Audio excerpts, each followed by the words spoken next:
दोस्तों, सुबह-सुबह का वक़्त होता है और कुछ लोग जैसे गेहूँ के खेतों की ओर पहुँचते हैं।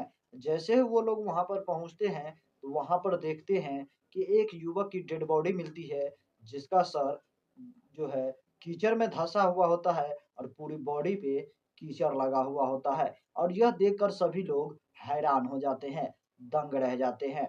और जब इस मामले की जानकारी पुलिस वाले को दी जाती है और जब पुलिस वाले छानबीन करना शुरू करते हैं, तो और भी हैरान कर देने वाली तथ्य सामने आती है।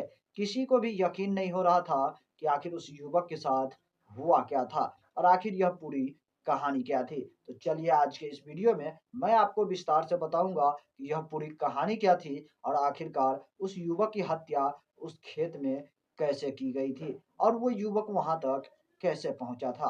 तो वीडियो के अंत तक बने रहिएगा। अगर आपको हमारी ये वीडियो पसंद आए तो वीडियो को एक लाइक और चैनल को सब्सक्राइब करना बिल्कुल भी मत भूलिएगा। तो चलिए इस कहानी की शुरुआत करते हैं। नमस्कार दोस्तों, मेरा नाम है सुशील पंडित और आज की यह घटना उत्तर प्रदेश राज्य के गोरखपुर जिले की है। उसी के अंतर्गत सहजनवा थाना क्षेत्र होता है। उसी थाना क्षेत्र के अंतर्गत घोटाल टिकरी रोड एक इलाका होता है। उसी इलाके की यह कहानी है, जहाँ पर कुछ लोग सुबह-सुबह का वक़्त होता है, टहलने के लिए खेतों की ओर पहुँचते हैं। लगभग सुबह का वक़्त 7 से 8 बजे के आस-पास का होता है। ठंड का माहौल होता है, कोहरे, धुंध लगे हुए होते हैं और जब लोग वहाँ खेतों की ओर जाते हैं, तो खेतों में देखते हैं बहुत सारे जगह पे गेहूँ जो था उसकी स्थिति अर्थ-व्यर्थ कर दी गई थी और कुछ लोग आगे पहुँचते हैं तो देखते हैं कि एक युवक का जो है डेड बॉडी पड़ा हुआ होता है और उस युवक का सिर मिट्टी के अंदर यानी कि जो गेहूँ के खेत थे, उसके अंदर जो गीली मिट्टी बनी थी, उस खेत के अंदर, उस मिट्टी के अंदर उस युवक का सिर धँसा हुआ होता है और पूरी बॉडी पर कीचड़ ही कीचड़ लगा हुआ होता है।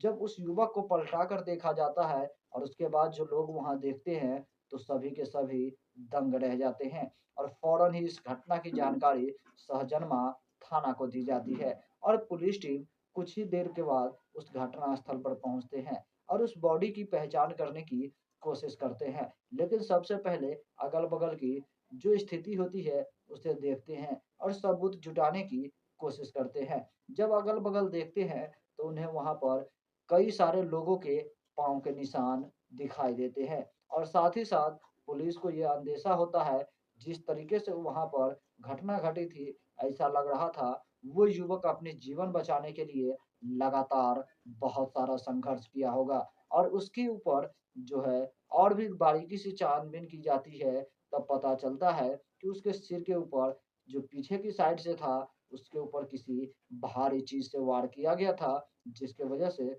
उसकी मौत हो गई थी और पुलिस उसकी डेड बॉडी को लेकर पोस्टमार्टम के लिए भेज देते हैं और इधर अगल-बगल की तलाशी ले जाती है, तो कुछ ही दूर पर उस युवक का चप्पल, गमछा और एक बाइक की चाबी मिलती है और साथ ही साथ मोबाइल फ़ोन भी उसके पॉकेट से बरामद होता है, जिसके बाद उसकी पहचान हो जाती है और पहचान होने के बाद पता चलता है कि उस युवक का नाम विशाल यादव था, जिसका उम्र महज़ 26 वर्ष था।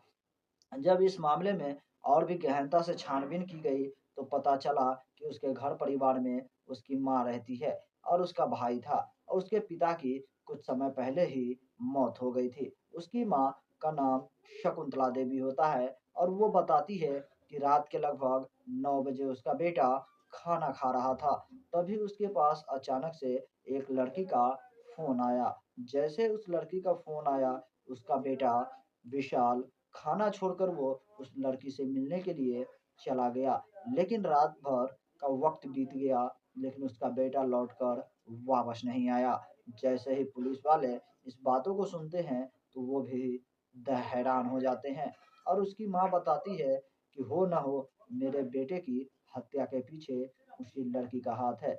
जो विशाल यादव था, जिस लड़की से मिलने गया था, दरअसल वो लड़की उसकी प्रेमिका थी, गर्लफ्रेंड थी, जिससे वो मिलने के लिए पहुँचा था। लेकिन अचानक उसके साथ कुछ ऐसी घटना घट गई, जिसके वजह से उस युवक की डेड बॉडी खेत में मिली। उसकी जान मारकर हत्या कर दी गई थी। पुलिस इस मामले को हर तरीके से छानबीन कर उस युवक की तलाश कर रहे हैं कि आखिर उसकी हत्या किसने की थी। पोस्टमार्टम रिपोर्ट से यह खुलासा हो जाता है कि उस व्यक्ति विशाल यादव के सिर पर बहुत ही जोरदार किसी रॉड से वार किया गया था, जिससे उसके पीछे की जो खोपड़ी थी वो टूट गई और ज़्यादा खून बहने की वजह से उस युवक की मौत हो गई। लेकिन वह युवक तब तक लड़ा जब तक उसके अंदर संघर्ष करने की शक्ति थी।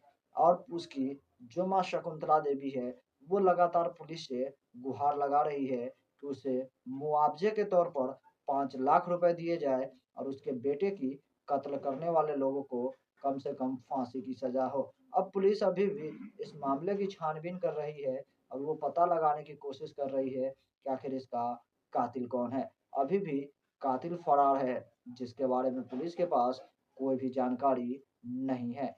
बाकी दोस्तों, आए दिन ऐसी-ऐसी घटना आपको देखने को मिलती है, जहाँ पर प्रेमी प्रेमिका के लिए, लड़की लड़के के लिए यहाँ तक अपनी जान गँवा बैठते हैं। इसीलिए दोस्तों, आप सभी लोगों को सतर्क और सावधान रहने की ज़रूरत है, क्योंकि इस तरह की अजीबो-गरीब घटना आए दिन हमारे समाज में होते रहती है। बाकी दोस्तों, इस कहानी को सुनने के बाद आप लोगों को क्या लगता है, हमें कमेंट कर ज़रूर बताइएगा।